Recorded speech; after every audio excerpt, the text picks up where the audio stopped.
It's a great transition to your good friend Linda Sarsour. Oh. Sarsour, by the way, what does it mean in Arabic? Cockroach. Cockroach, okay? I like you had to think for a second. Cockroach, okay. So let's talk about this woman because she's become a hero of the left. I see Bernie tweeting, I stand with Linda. I've seen people like Van Jones claiming that her critics are bigots. She really does not like you. I mean, she had a tweet from a couple of years ago that was genuinely threatening you if you were to live in her city, which maybe we'll put the tweet up. And then she tweeted perhaps the most vile thing that I've seen on Twitter, which was something to the effect of that she would take away, that women like you, like Brigitte and Ayaan Hirsi Ali, don't deserve their vaginas, and that she would take them away. Now, of course she knows that Ayaan has underwent female genital mutilation, that Ayaan has lived her whole life to defend the Western principles that you're talking about here. So this is pretty obvious to anyone that knows anything about this. It's clear to me what she's doing.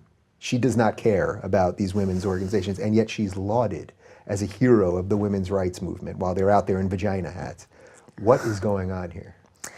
Linda Sarsour is a very smart woman. I have to give her that, because she is a master manipulator, knowing exactly how to manipulate the gullibles to advance her cause.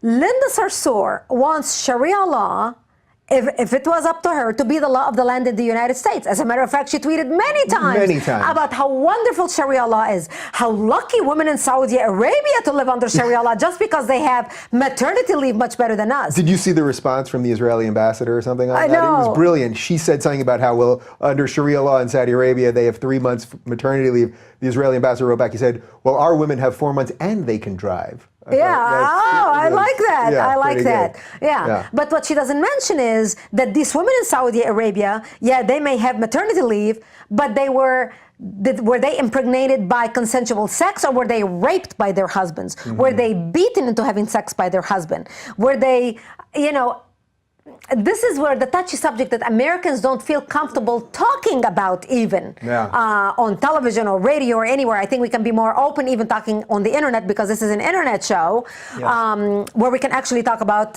semi-truth. We can't even be too open. But women in Saudi Arabia are nothing but chattel. That's what the Quran talks about women. Women are second-hand. The hadith says women are like your field. Plow into them as if you plow into your field. Treat them like barn animals. The Quran looks at women as a material object to be used for pleasure and to be used to take care of the household, to clean. Basically, a woman is a servant, a cleaner, a factory for making babies and taking care of the babies. That's it. And supplying the pleasure for the husband. The husband can divorce her by saying 3 words: you're divorced, you're divorced, you're divorced. And that's it, she's divorced. No papers required. The women have no right. A woman's testimony is worth half of that of a man.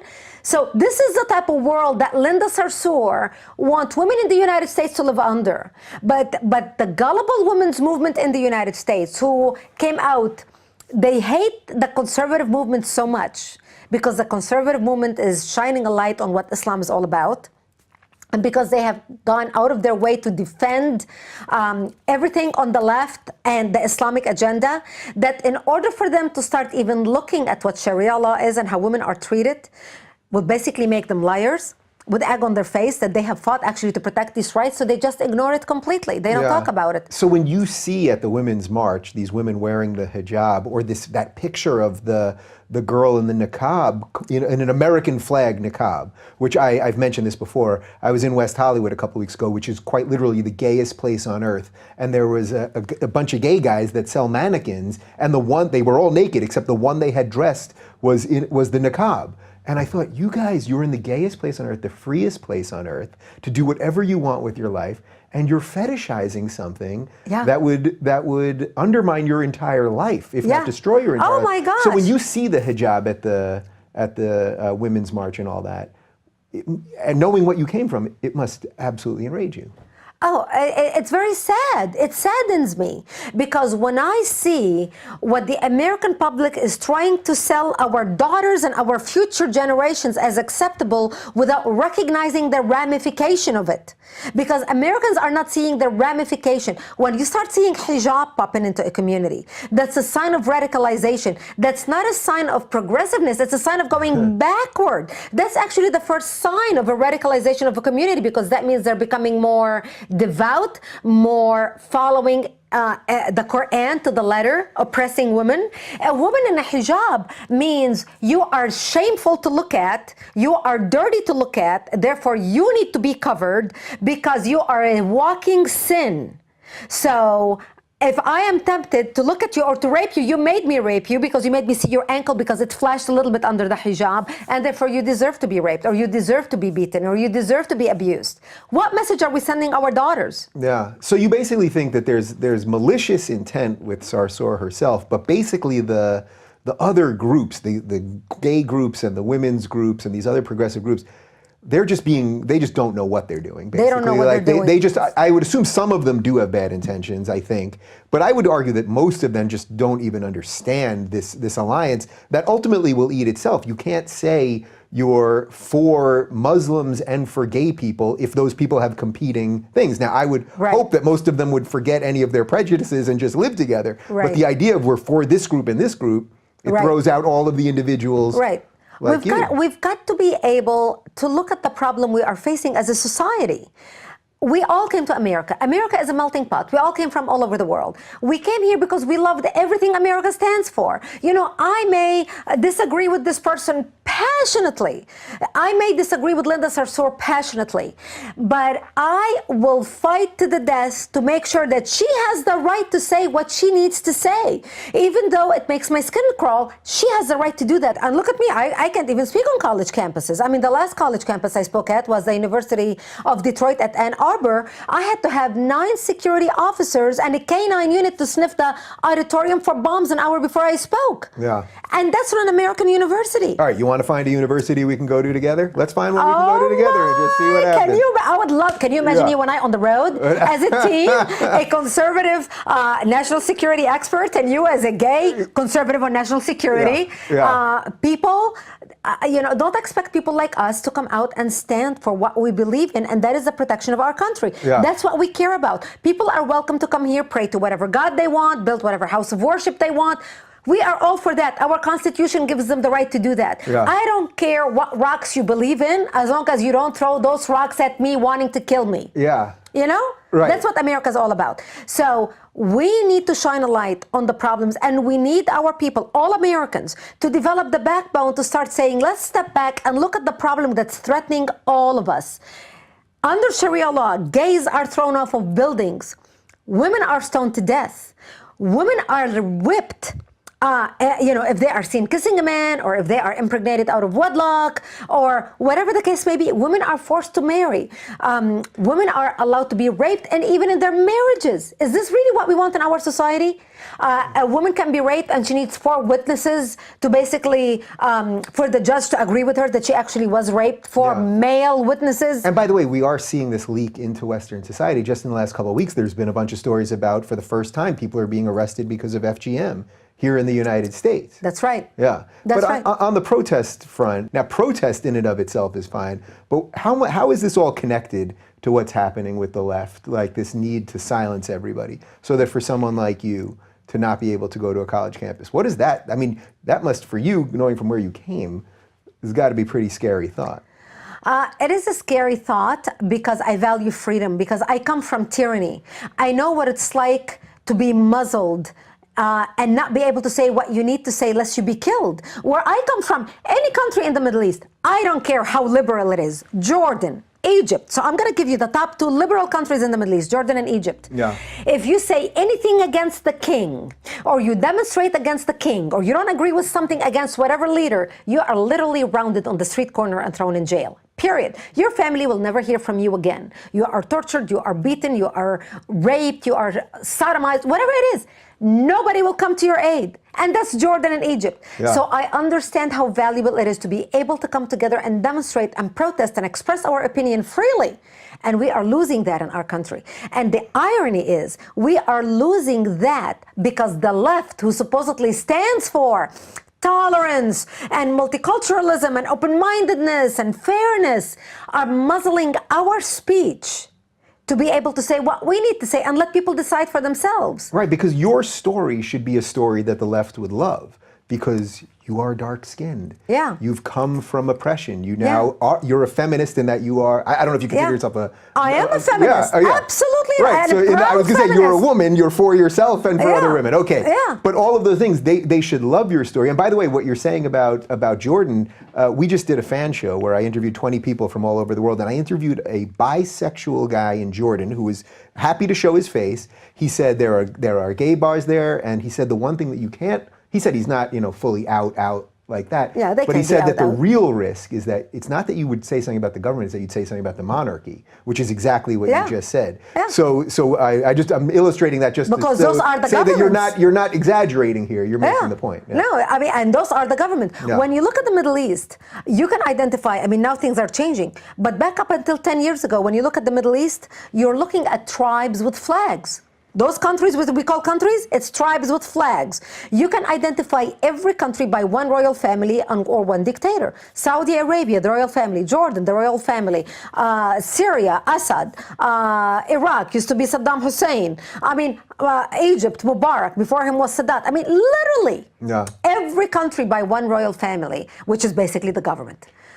And so we need to protect freedom of speech in America. It is the most valuable thing we have, because they're losing it in Canada. They lost it in Canada. Yeah. They are losing it all over the world. And we cannot allow what's happening in Europe to happen in our country. That's why I launched Act for America, my organization. We are now the largest national security grassroots movement in the United States, with over 500,000 members and over 1,000 chapters nationwide. And I encourage people who are watching us to join us. Become active, become involved. Our members are Christians, Jews, atheists, Buddhists, Hindus, gays, lesbians, people who put their differences aside. I'm guessing you got some Muslims in there too. Oh yeah. Yeah.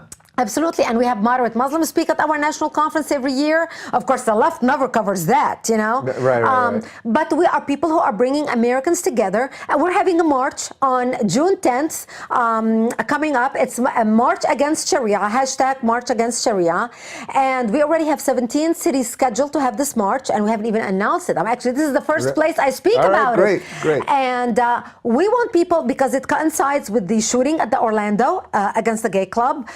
It also now with FGM, we are calling FGM month, the month of May, to shine a light on what's happening in the country. Yeah. 500,000 girls in America are subjected and under the danger of undergoing female genital mutilation, according to the CDC. Either have gone or are there risk of going the female genital mutilation. Yeah, and the feminists and the left just simply won't touch this. So and meanwhile, a conservative right-wing maniac is going to talk about this. Right. But we are organizing these marches. Anybody who wants to get involved and march with us, go to our website, actforamerica.org, send us an email, put March Against Sharia, and get involved for more information in your city. So do you see the best way to counter this is purely just the free speech thing? I mean, we can talk about the ins and outs all the time, and we can try to expose people like Sarsour and the rest of this, but that the sword that we all have to die on is the free speech thing. Is that really the only answer to this? It's the only answer that I can come up with, which is why I do the show the way I do it. But free speech and activism. Our side doesn't act. They sit around and say, "Oh my God, I can't believe they're doing this at Stanford. How could they do such a thing?" Right. Our side doesn't show up and demonstrate. Our side doesn't show up and really come together in a show of force by presence. Show up on the streets. The left shows up by the thousands, the tens of thousands. We do a rally, you see 100 people show up. We need more people showing up. We need more people active and engaged. And that's why we named the organization Act for America. Not think about America, not hope for America, not wish for America, but act for America, because without action, nothing happens. We have a national conference coming up in Washington, D.C., October. I encourage people to go to our website and find out more information about it, ActCon 2017, our national conference. We have 16 members of Congress every year speak at our national conference. It's the largest gathering of Americans of all backgrounds, meeting with elected officials, coming on Washington, D.C. to remind elected officials, national security is important. We are fighting for the preservation of our Judeo-Christian culture, where everybody can be free, everybody can do whatever they want to do as long as they respect the Constitution and agree that everyone is equal under the law. Yeah, it's interesting to me that you make that distinction, that you're talking about Judeo-Christian culture, but what you're really asking for is that we just be governed by our laws. You're not saying, and I think a lot of people, even atheists, have a struggle with this, the idea that our foundation sort of is Judeo-Christian, but you're not asking that anyone be governed under the Old Testament or the New Testament. No. This is purely purely cultural, purely secular. When you look at Western civilization was founded on Judeo-Christian principles. Don't call them the Ten Commandments, call them principles. You know, do unto others what you want others to do unto you. We are raised with that, whether we're practicing Christians or not. Yeah. My children were raised without the mention of God in my household, complete atheists. Yeah. They didn't know anything about the Bible. They didn't know, I didn't have a Bible in the household, nothing. My children were raised with, do unto others what you want others to do unto you. Be kind. Forgive your enemy. Forgive those who trespass against you. You're above holding a grudge. Move forward in life. Just release them. Focus on the good. Make good. Focus your energy on making the world a better place. Those are Judeo-Christian principles. Yes, they are founded in the Bible, but they are Judeo-Christian principles that everybody in the Western world lives and abides by.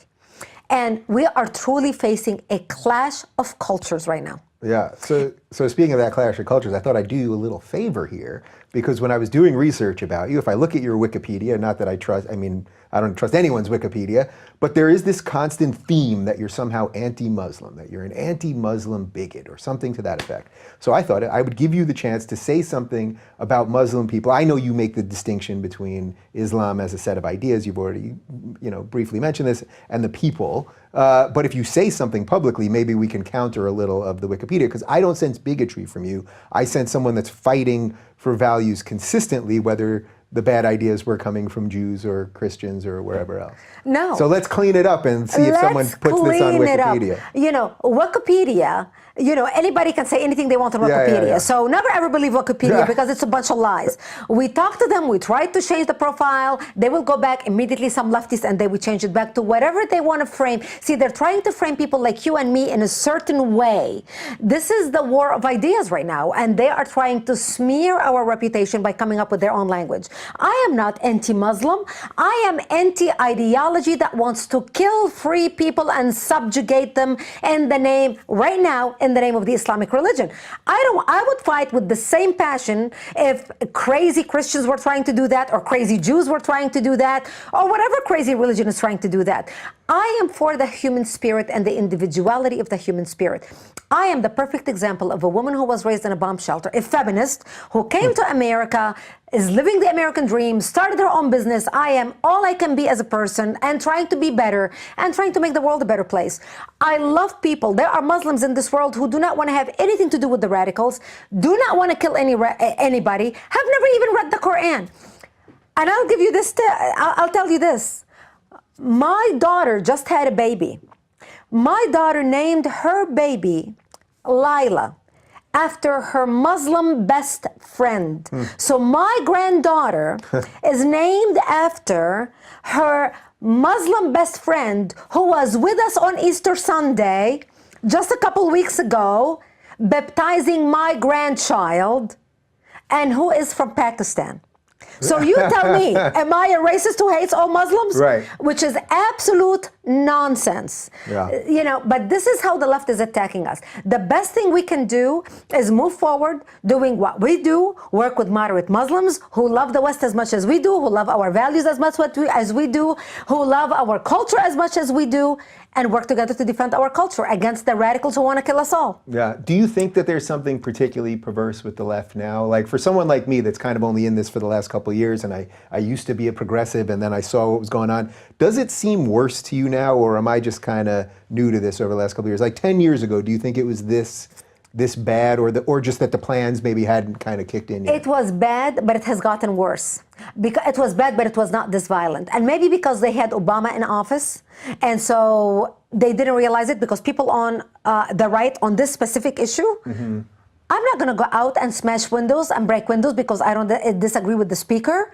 When Obama was elected, I didn't agree with Obama, but I respected him for the position that he held. And I said, okay, here's our president. We're going to give him a chance. Yeah. And what an amazing country we live in that we were able to elect a black president. This is a testimony about how great America is. I actually cried, and I did not vote for Obama, but I had tears in my eyes watching the results of the election, even though it was a mixed emotion of sadness, but at the same time joy that we as a great nation were able to put our differences aside and be able to elect, despite the history, a black president. And we said, you know what, we're going to give him the best shot. You didn't see people like me demonstrating, breaking windows. So the left right now is so intolerant, is so vicious in their attacks to the point that if you or me or Milo or Ann Coulter or Ayaan Hirsi Ali say anything about anything, we are attacked physically. Yeah. And that's a shame that we are to this point in our country. All right, so just a couple other things, and then we're going to do one bonus segment with you. That part of it, that you've put yourself out there publicly, and that people say bad things, or that you've had to have police take you at a university or whatever it is. Can you just talk about the cost of that? I know every public person doesn't like talking about it, but there is a cost. And I can see as you sit here and smiling and how passionate you are about all of this stuff, that it's not something you focus on. But because I think people ask me about that a lot.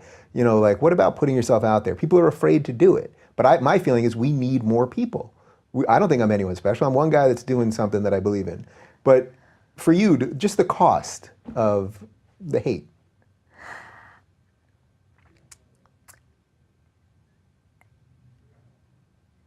History remembers those who made a difference. And I believe every single one of us in life has a destiny, has a purpose. And every single one of us in life is shaped by the experiences that we go through. And every experience is a preparation. Every experience is a stepping stone to refine us so we can be instruments of change as adults in our world to make the world a better place. Some of us recognize their purpose, and some of us live a lifetime without ever recognizing their purpose. But if you do recognize your purpose and you are fortunate enough to realize the gifts that you have been given, even though you have gotten these gifts through going through hell, like I did, I know that this is my opportunity to be able to speak for my nation and make a difference. I immigrated to the land of the free and the home of the brave. And I wake up every morning and I thank God and our founding fathers that I can fight sitting in my pajamas in front of my computer and don't have to brave the snow in Valley Forge the way our founding fathers suffered and starved and froze. And some of them died broke, giving their life and putting their life on the line to give us the freedoms that we have today. The least we can do is preserve those freedoms for our next generation. You never really own freedom, David. We only take care of freedom and preserve it to the next generation. And I am doing my part as an American, as a brave American, in the home of the brave, to make sure I follow in the footsteps of our founding fathers and do my part as they entrusted me with that which they have created. I feel it is my duty to make sure to preserve it, to pass it to my children and their American children and many generations to come. That's why we fight. And I am so fortunate that through this fight, and it is a fight for freedom, for liberty, for democracy, for security, for human rights, I am privileged to meet the most amazing people that I would never otherwise meet, like sitting here with you today, and meet friends that have become lifelong friends, literally like family to me, that I would never have otherwise met if it wasn't doing for what I do. So do I get depressed doing what I do, talking about terrorism and national security? Of course I do. I'm human like everybody. Sometimes I cry. Sometimes I'm completely depressed over things that are happening. Sometimes I hurt deeply by people who stab me in the back or say bad things about me, or even reading my Wikipedia profile. But what keeps me so energized is the American people and the American spirit, knowing that we are making a difference. We are growing. We are changing our country. We are fighting. We have a purpose. So when you and I die on our deathbed, we can look back and we can say, I made a difference as we take our last breath. And that's enough for me. Well, I actually had a couple more questions for you, but that is how you end an interview. We're going to do a little more for our patron audience, and I thank you for this. This was a pleasure, and especially the end. I'm feeling very energized. For more on Brigitte and her work, are you check tearing out. up? You did something. No, it's the lights are getting me. For more on Brigitte and her work, check out actforamerica.org.